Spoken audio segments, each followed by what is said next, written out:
On that fateful day at the Portland courthouse, my husband Richard sued me for divorce, accusing me of being a failed mother and wife. He demanded all our assets and custody of my son. But just as the judge was about to deliver his verdict, I heard a small but clear voice. It was Ethan, my 7-year-old son, asking the judge, "Your Honor, can I show you something my mom doesn't know about?" When the video started playing, the entire courtroom froze in horrified silence. If you're still listening, tell me where you're watching from. Every comment you leave is another mark in this journey. And if this story has touched you, don't forget to hit like so it can reach even further. That morning began like any other in our home in West Hills, Portland.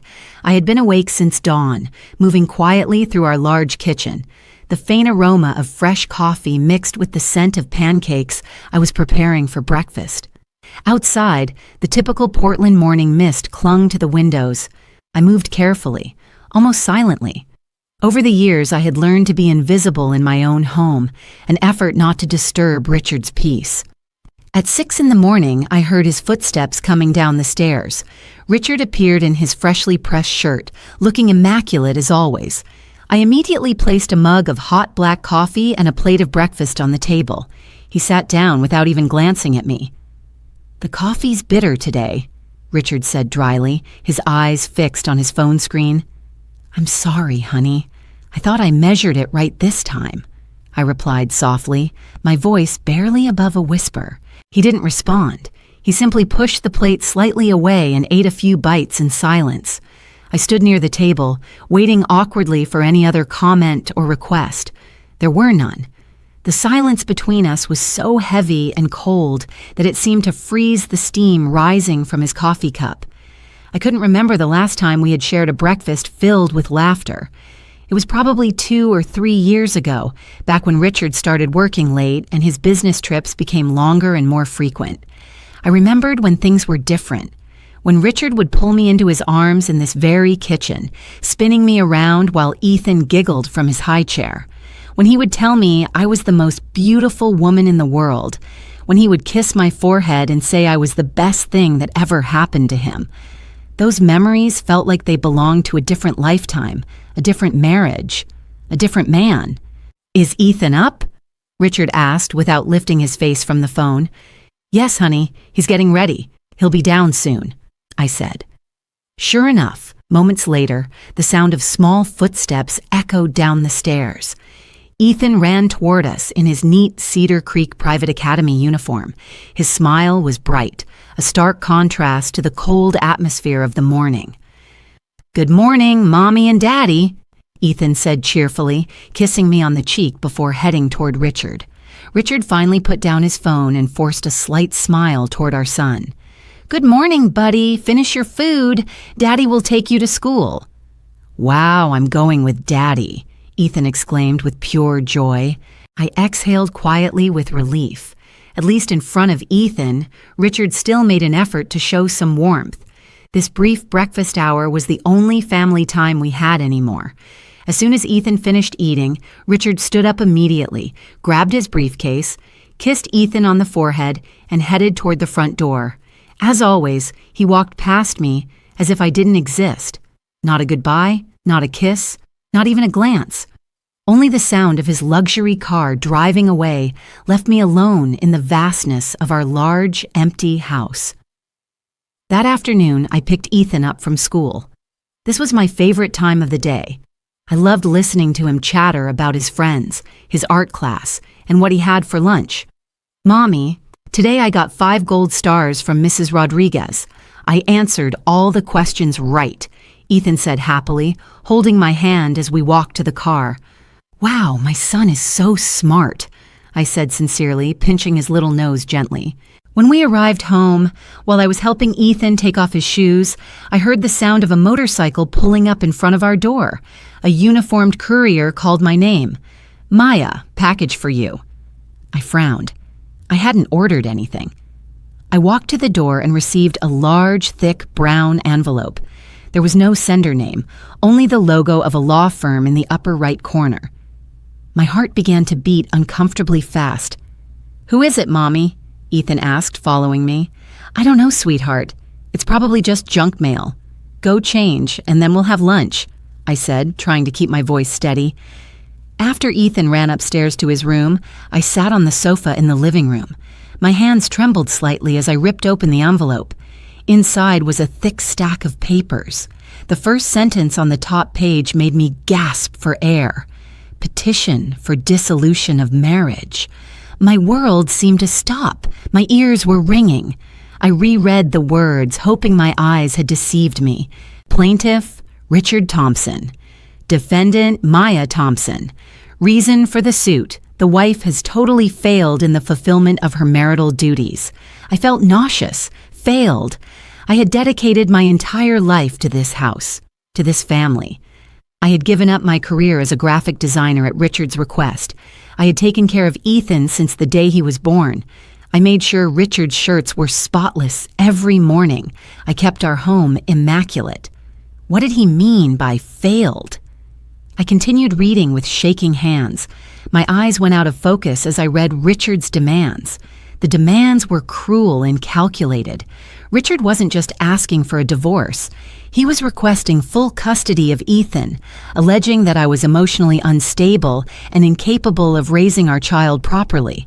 And most devastating of all, he demanded all of our marital assets, including the house we lived in, arguing that I had not contributed financially and that all assets were solely the result of his efforts. I collapsed weakly onto the cold hardwood floor, the papers scattering around me. So that was why Richard had been so cold for months. This had been a plan, carefully hatched in secret behind my back. The front door opened. Richard had returned from work unusually early. He stood in the doorway looking at me slumped on the floor, then at the scattered papers. His expression was cold without a shred of guilt. "Honey, what does this mean?" My voice trembled as tears began to well up.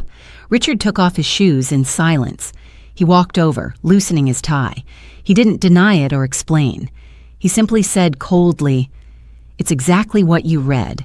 I don't want to live with you anymore, Maya. You have failed. You have failed as a wife and as a mother." Failed? I moaned in disbelief. I have taken care of this house and raised Ethan. Taken care of the house? Richard scoffed with disdain.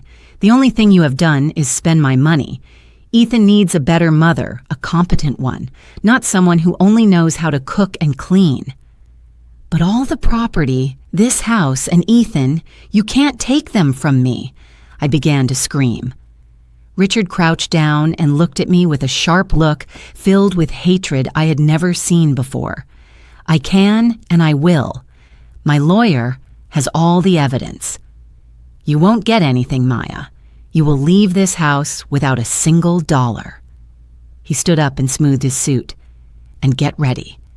My lawyer says that even your own son will testify in court about how incompetent you are as a mother." My heart shattered into pieces. Richard didn't just want to divorce me. He wanted to destroy me completely. That night, I didn't sleep. After our cruel confrontation, Richard moved into the guest room and locked the door. I spent the night in Ethan's room, sitting in the chair by his bed, watching his peaceful face as he slept. My tears wouldn't stop falling. How could Richard say that Ethan would testify against me? Ethan was everything to me. The next morning, terror took hold of me. I had to fight. I couldn't give up on Ethan so easily. I grabbed my phone and searched for divorce lawyers in Portland. But harsh reality hit me quickly. Lawyers needed money, retainers, consultation fees. I realized I had no money of my own. For all these years, Richard had only given me a monthly allowance, budgeted exactly for groceries and Ethan's school expenses. My only hope was our joint account, the one I believed was our family emergency fund. With trembling hands, I opened the banking app on my phone. When the balance appeared on the screen, I felt my legs fail. Zero. The account was at $0. It couldn't be. There should have been hundreds of thousands of dollars in there. I refreshed repeatedly, hoping for a system error. But the number 0 stared back at me. I opened the transaction history and my eyes widened with horror. Over the last 6 months, Richard had been systematically withdrawing large amounts of money, transferring them to another account I didn't recognize. The last withdrawal had been made just 3 days ago, emptying the rest of the account. Richard had planned this. He wasn't just leaving. He had deliberately crippled me financially so I couldn't fight back. I cried in despair. How was I going to hire a lawyer without a single dollar? I remembered my wedding jewelry, the pieces my grandmother had given me. I ran to our bedroom and opened my jewelry box. It was empty. Only a few imitation trinkets remained. Richard had taken even my heirlooms. In my desperation, I remembered Sarah, an old friend from college who worked at a legal aid agency. I called her and told her everything between sobs. Sarah felt pity but couldn't do much except give me a name. "His name is Attorney James Mitchell," Sarah said gently. "He has a small office on Southwest Broadway Street in downtown Portland. He isn't an expensive lawyer, but he's honest and dedicated. Go see him, Maya. Explain your situation. Maybe he can help you." I had no other choice. With the little cash I had left in my purse, I took a bus downtown and went to the address Sarah gave me. Attorney Mitchell's office was exactly as Sarah had described, small and modest, located on the second floor of an old building with peeling paint. Attorney Mitchell was a middle-aged man with graying hair, thick glasses, and a calm demeanor. He listened patiently to my story without interrupting, only nodding occasionally and taking notes. When I finished, he exhaled a long sigh. "Maya, this is going to be an uphill battle," he said in a low voice. "Your husband has prepared all of this very thoroughly. He doesn't just want a divorce. He wants to destroy you." "I know, Attorney Mitchell, but I don't care about the properties. I just want Ethan. Please help me. I don't have money now, but I will pay you. I will pay you in installments. I will do anything," I pleaded desperately. Attorney Mitchell looked at me for a moment, and I saw something in his eyes, compassion mixed with determination. "Let's leave the money issue for later, Maya. What's important now is that we have to move fast. This lawsuit has already been filed. We have to prepare a response immediately." Attorney Mitchell asked me to wait. He left the room and returned a few minutes later with a folder full of documents. They were the lawsuit papers filed by Richard's side. "Your husband's lawyer is Attorney Harrison Blake. He's known for being sharp and not hesitating to use dirty tactics," Mitchell said firmly. "Let's see what evidence they have presented." I nodded, my heart beating hard. Mitchell opened the folder. The first pages were photographs. I went into shock seeing photos of the interior of our house. Photos of dirty dishes piled in the kitchen. Photos of the living room cluttered with toys. Photos of dirty clothes in the laundry basket. "But this is unfair," I protested. "These are photos he took when I was sick. I had a high fever for 3 days, and Richard refused to help at all. He took them on purpose." "Maya, I'm afraid this is manipulated to make it look like you're a lazy person who doesn't maintain the house," Mitchell said with a bitter expression. We turned to the following pages. They were credit card statements. I saw a list of charges for luxury handbags, jewelry, and dinners at expensive restaurants I had never bought. "That's not me. I didn't buy these things," I said, my voice shaking. "Was it an additional card in your name?" Mitchell asked. "Yes, an additional one. Richard managed it. He told me to use it if I needed to, but he took it often, saying his main card had exceeded the limit." "Oh my God, he set me up," I whispered. I realized that every small kindness from Richard was actually part of his evil plan. Then Mitchell stopped at a thick document toward the end. "And this is the most damaging thing, Maya." "What is it, attorney?" "It's the testimony of an expert witness, a child psychologist." He handed the report to me. I read it with trembling hands.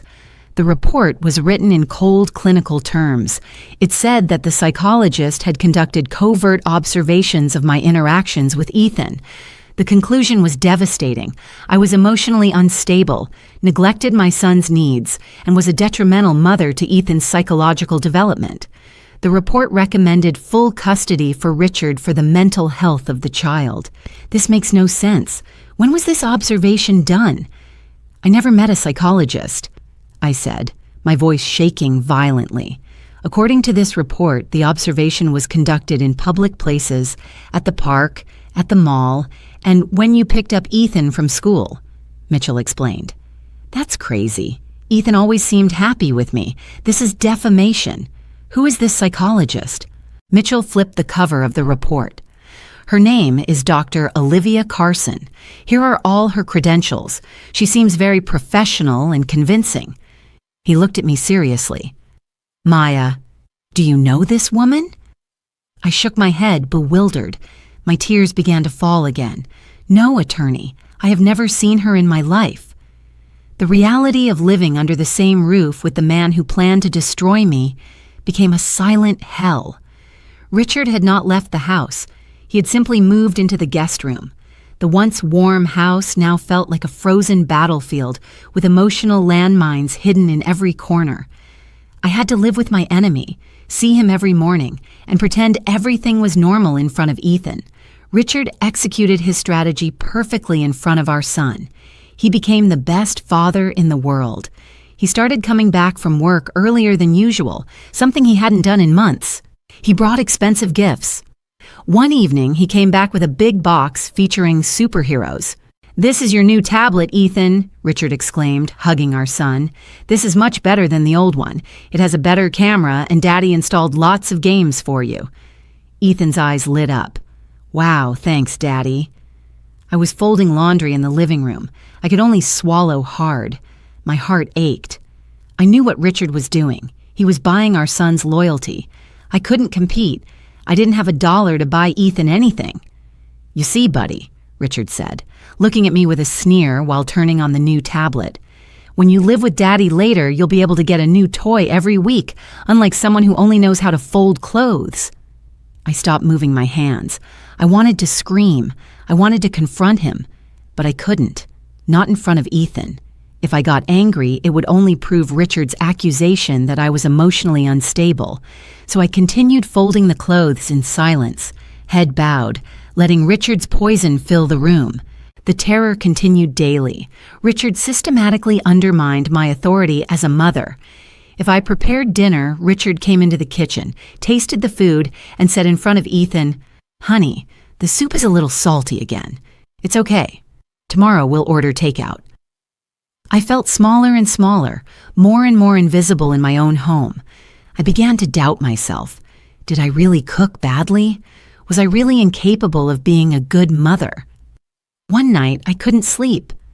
I walked silently to Ethan's room to make sure he was okay. I opened the door slightly. Ethan was sleeping deeply. On his desk was the new tablet Richard had bought him. But as I got closer to tuck him in, I saw something strange. Ethan's small hand was clutching something under the pillow. I looked carefully. My heart skipped a beat. It was Ethan's old tablet, the cheap one with the screen cracked in several places. I frowned. Why did Ethan still keep this broken tablet? Why hide it under the pillow when the newer tablet was on the desk? I didn't understand. I thought it was just a child's emotional attachment to an old toy. I didn't know that broken tablet held a secret that was going to change everything. The courtroom at Multnomah County Courthouse was colder than usual. The morning air was heavy and suffocating. I sat rigidly in my chair, eyes puffy and empty. I hadn't slept all night. Beside me, Attorney Mitchell stared ahead with a somber expression. He knew he had done everything possible, but like me, we faced a giant wall. The atmosphere on the opposite side of the room was very different. Richard looked fresh and confident in a new suit. He smiled occasionally and exchanged quiet words with Attorney Blake. Victory was within his grasp. In the gallery, I saw her. Dr. Olivia Carson was seated elegantly, dressed in a cream-colored blazer, looking at me with a barely visible smile. The smile of a victor. When I had smelled that perfume on Richard's shirt weeks ago, I hadn't known it was hers. Now I knew. She was his mistress, and she had used her credentials to destroy me. Judge Margaret Sullivan entered. The room fell silent instantly. My heart beat so hard it hurt. In the matter of the divorce petition, case number 87432, the judge began formally, "Today is the reading of the verdict. but before that, I will hear closing arguments from both parties." Attorney Blake stood up first. He summarized his case skillfully, his voice loud and confident. "Your Honor," he said, "during this trial we have seen irrefutable evidence. The photographic proof showing Mrs. Thompson's neglect of household responsibilities, the financial proof showing her irresponsibility, and most importantly, the testimony of the eminent child psychologist, Dr. Olivia Carson, who objectively and scientifically presented the defendant's emotional instability." Blake pointed at me. "We even witnessed Mrs. Thompson's hysterical conduct in this courtroom during her testimony, which supports Dr. Carson's diagnosis. Your Honor, the choice here is very clear. It is not about punishing the wife, but about saving the child. For Ethan's best interest, I beg you to grant full custody to our client, Mr. Thompson." Blake sat down with a smug smile. Now it was Attorney Mitchell's turn. He stood up slowly and looked directly at the judge. "Your Honor," Mitchell began with a soft but firm voice, "what we have witnessed here is not proof. It is character assassination, a very well-planned defamation. Photos can lie. Credit card statements can be manipulated, especially when one party has total financial control. And the expert testimony, the testimony of an expert who only observed from a distance and drew radical conclusions from fragments of incidents out of context, is this stronger than the deep maternal love a mother has given for 7 years? Mitchell looked directly at Richard. "Your Honor, we are not saving a boy. We are witnessing a husband trying to destroy his wife, steal her assets, and cruelly take away the only thing most precious to her, her son. Maya is a good mother. She is not perfect. No mother is. But she has dedicated her life to Ethan. Do not allow this defamation to destroy that bond." Mitchell sat down. The room was silent. His argument had been excellent and emotional, but I knew it wasn't enough. Mitchell's argument was based on belief. Blake's argument was based on physical evidence and expert testimony. In the eyes of the law, the winner was already obvious. Judge Sullivan cleared her throat, put on her glasses, and opened the thick file in front of her. This was the moment. Having reviewed all documents from both parties, heard all testimonies, and considered all evidence presented, the judge began with an expressionless tone. My heart shrank. "The court notes that the plaintiff, Mr. Thompson, has been successful in presenting significant evidence," the judge continued. I lowered my head and closed my eyes. First, the visual evidence, the photographs, demonstrated neglect in household management. Second, the financial evidence demonstrated considerable spending on the credit card in the defendant's name. Every sentence was a knife cut. "And most damaging," the judge said, her voice sounding definitive, "is the testimony of the expert witness, Dr. Carson, regarding Mrs. Thompson's emotional state. This testimony was unfortunately reinforced by the defendant's own conduct during her testimony." I began to cry silently. It was over. Richard looked at me, and a slight cruel smile appeared at the corner of his mouth. Olivia behind him sat up straighter, ready to celebrate. With all considerations mentioned above, and especially for the best interest and mental health of the minor Ethan, Judge Sullivan raised her gavel. I closed my eyes, ready to hear the sentence that would destroy my life. "The court rules, stop." The voice was small, but it cut through the silence of the courtroom like a knife. It was sharp and clear. Everyone turned their heads in unison toward the source of the voice. In the slightly open door at the back of the room stood Ethan. He was alone, still in his Cedar Creek uniform. Obviously, he had snuck in. Richard's face went from arrogance to shock and pure terror. "Ethan, what are you doing here? Get out of here!" he shouted in panic. But Ethan didn't move. He walked into the courtroom. The sound of his small steps echoed on the marble floor. He didn't look at me. He didn't look at his father. He looked directly at Judge Sullivan. The room, which had been silent awaiting the sentence, was now frozen. The gavel, which was about to fall, stopped in midair. "Ethan," I whispered in disbelief. "What was my son doing here?" Judge Sullivan's expression softened as she looked at the little boy. "It's okay, young man," she said with a more gentle tone. "Why are you here?" Ethan swallowed, gathering courage. "Your Honor, I'm sorry to interrupt, but may I show you something? Something my mom doesn't know about?"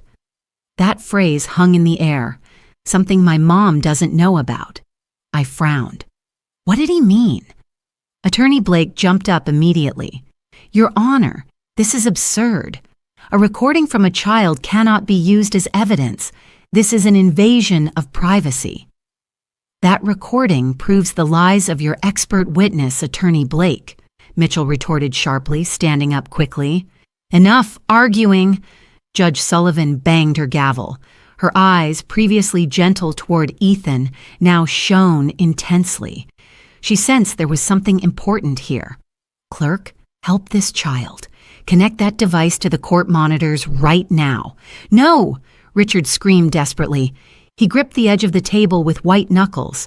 "I object, Your Honor. This is a setup." "Your objection is noted, Mr. Thompson. Now sit down," Judge Sullivan ordered firmly. A clerk approached Ethan quickly and carefully took the cracked tablet from his small hands. He looked for a cable, and moments later, the large monitor screens on the courtroom wall went black and then showed Ethan's tablet home screen. Richard covered his face. Olivia behind him seemed to shake violently. Ethan, now standing next to the clerk, looked at the screen. He pointed to a video file. "This one," he said quietly. The clerk clicked on it. A video thumbnail appeared. "Go ahead, son," Judge Sullivan said gently. "Play the video." Ethan stretched out his small index finger. He pressed the play button. The video started. The large monitor screen flickered.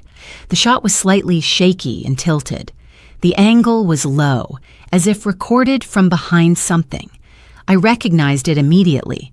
It was our living room.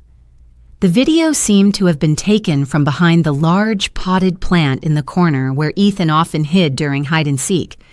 And then two figures entered the frame, Richard and Olivia. Not Olivia in the professional blazer she wore in court, but Olivia in comfortable loungewear. Her hair was down. Richard entered laughing and immediately hugged Olivia from behind, kissing her on the neck. A muffled gasp was heard throughout the courtroom. I froze, my breath caught in my throat. So the perfume, my suspicions, everything was true. The woman who gave false testimony to ruin me was the same one sleeping with my husband in my house. And then their voices were heard clearly in the silence of the courtroom. "Are you sure your plan will work? Your wife is so stupid," Olivia's voice said. "Stupid and submissive. She won't suspect anything," Richard's voice replied, laughing with certainty. "All the money has already been transferred to your account, baby. Are you sure?" I felt my legs fail. My money, our joint account, had been transferred to Olivia's account. The video continued. Richard sat on the sofa and pulled Olivia onto his lap. "Once the verdict comes out tomorrow, I will officially get custody of Ethan," Richard's voice said confidently. "We'll sell this house immediately and move to Switzerland, far away from her. And Ethan seems very attached to his mother," Olivia's voice said with concern. "Oh, the kid is easy to handle. Just give him a new tablet and he'll forget his mother," Richard's voice replied dismissively. "You will be his new mother, a smarter, more successful, and much more attractive mother." My heart shattered. This was the part that hurt the most. The video continued. "I'm still a little worried. What about my testimony as a psychologist? What if her lawyer refutes it?" Olivia asked. "I already prepared everything," Richard laughed again. "I recorded her last week when she cried hysterically. Remember, I will provoke her again at the trial. I will insult her until she explodes. She will scream and cry in front of the judge." I sobbed quietly. I remembered my testimony, the photo, my screams. He had set me up. "Once she gets hysterical, your testimony will seem perfect," Richard's voice continued. The judge will see for himself that she is an unstable, crazy woman. No one will believe her. They will believe Dr. Carson, the professional. The video finally showed Richard and Olivia toasting with wine glasses, laughing together. The video ended. The screen went black. The room remained silent for several seconds. The only sounds were my quiet sobs and Richard's panting breath. "Enough! Turn it off!" Richard had screamed earlier, but now he sat defeated, his expensive suit soaked in sweat. Judge Sullivan's face was red with rage. She raised her gavel high and banged it hard on the desk. "Silence, everyone. The court resumes. Officers, close all exits. No one leaves. Arrest that woman, Dr. Carson, immediately." Olivia jumped from her seat and ran toward the back exit in panic. A female officer intercepted her quickly.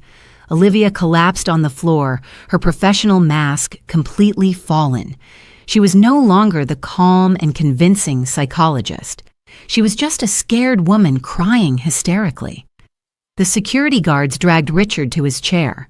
He wasn't screaming anymore. He was simply gasping, his eyes frantic. He knew it was over. Judge Sullivan took a deep breath. She looked at Richard, at Olivia being restrained, and then at Attorney Blake, whose face was pale as a ghost. "Mr. Thompson," the judge began with a quiet but terrifying voice, "that video was recorded by your son in your own home. Do you still want to insist that it is manipulated?" Richard raised his head weakly. "She set me up," he muttered pathetically. "That woman, Olivia, planned everything." "Liar!" Olivia screamed immediately from where she was being held.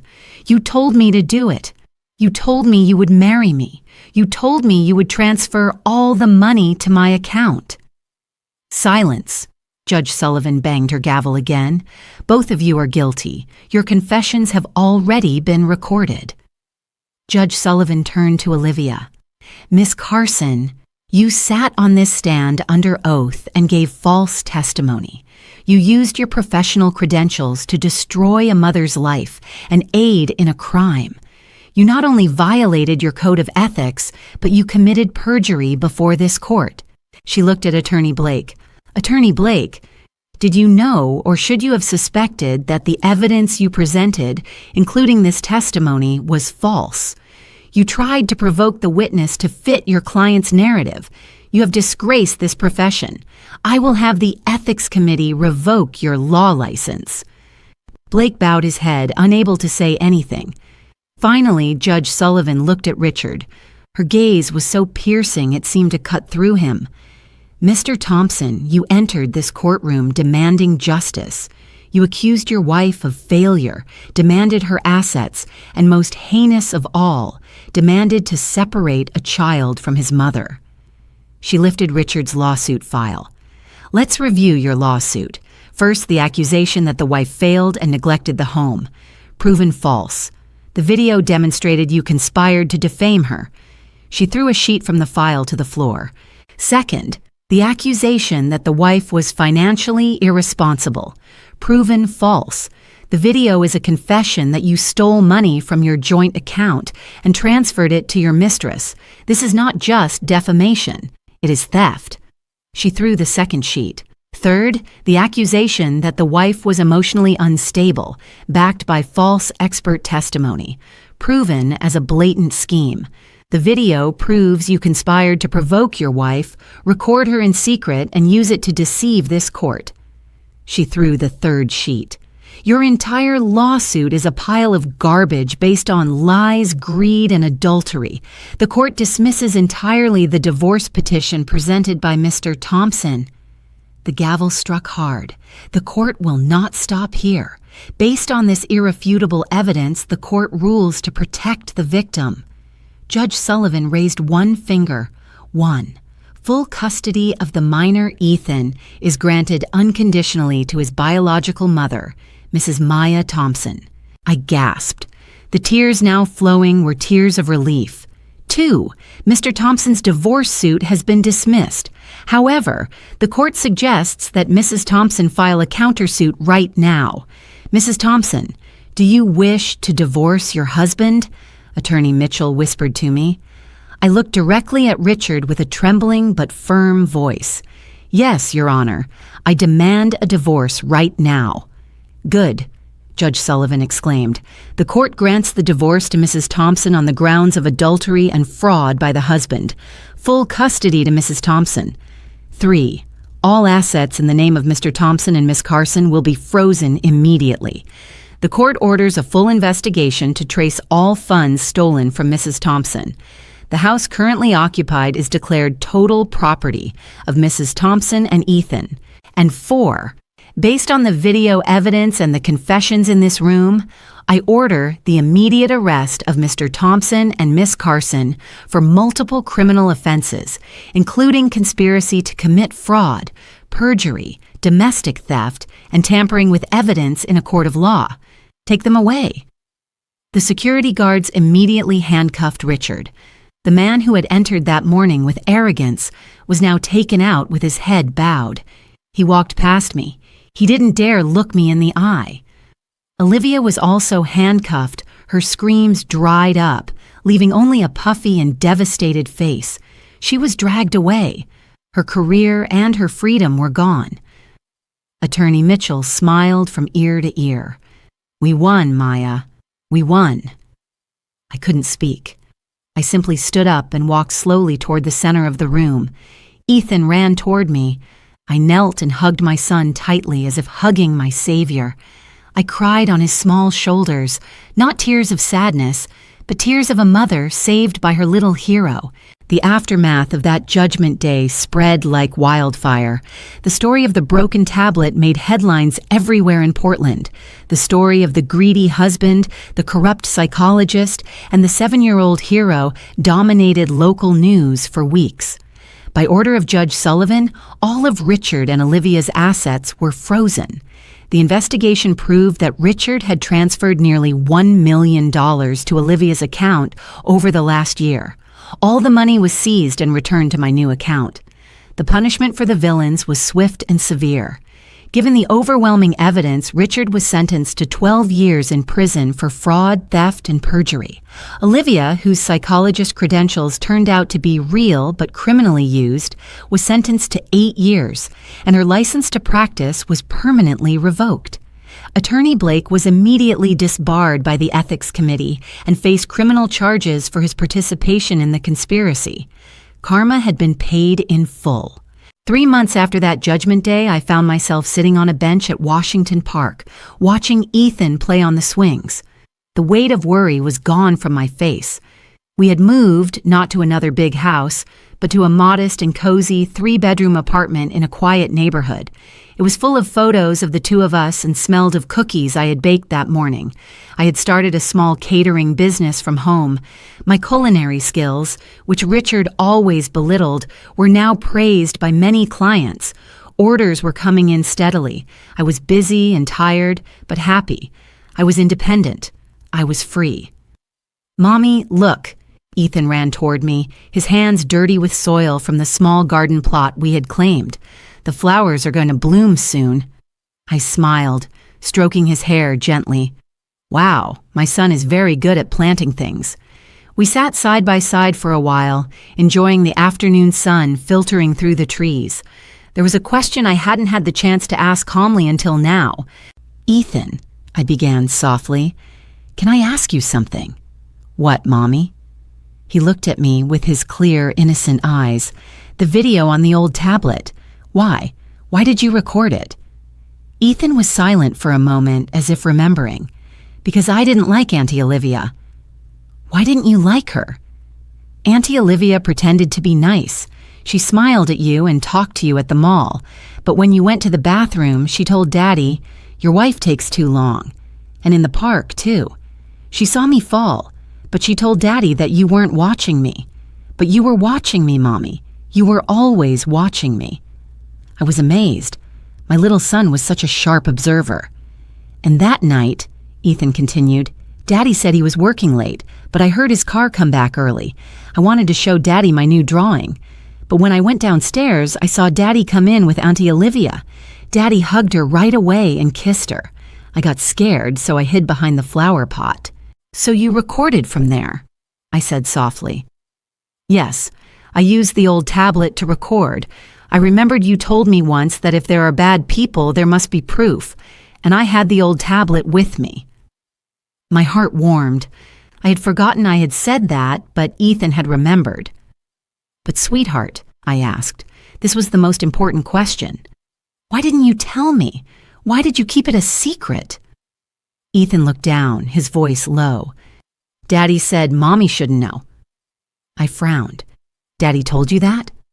Yes. In the video, Daddy told Auntie Olivia, my wife is stupid, she won't know. I thought it was a big secret because Daddy said Mommy shouldn't know, so I kept it. I didn't want Daddy to get mad if Mommy found out. It was the pure logic of a child. He had witnessed his father's crime, but he had kept it secret because his own father had said his mother shouldn't know. So why did you show it in court? I asked gently. Ethan's eyes filled with tears. Because the judge was going to take me away from Mommy. Daddy said Mommy was bad. Auntie Olivia said Mommy was bad. That's not true. Mommy isn't bad. Mommy is the best mom in the whole world. His voice broke. I don't want to be separated from Mommy, so I had to show the judge that Daddy and Auntie Olivia are the bad ones, not you. I couldn't hold back anymore. I hugged Ethan tightly. I cried tears of joy and gratitude. For all this time, I had suffered Richard's accusations that I was a failed mother. I had doubted myself, felt destroyed, felt worthless. But sitting before me was the strongest proof that I hadn't failed at all. I had raised an incredible son, a pure, sharp boy who could distinguish truth from falsehood, a brave boy with the courage to act alone to protect his mother, a boy with a pure sense of justice and unwavering love. Thank you, Ethan, I whispered into his hair. Thank you for saving me. Thank you for being so brave. Ethan hugged me back tightly. I love you, Mommy. I love you too, Ethan. So, so much. I pulled back and looked at his bright, beautiful face. Finally, I understood. I had never failed. I had never been a bad mother. I had just been raising a hero all along. And now, both of us were free for a new beginning, a new life filled with hope, love, and truth. Did you like the story? And which city are you listening from? Let's meet in the comments. If you like the story, you can support me by sending a super thanks so I can keep bringing more stories like this. Thank you so much for your sweet support. I'm looking forward to your comments on the story. Don't forget to subscribe. See you in the next life story. With love and respect.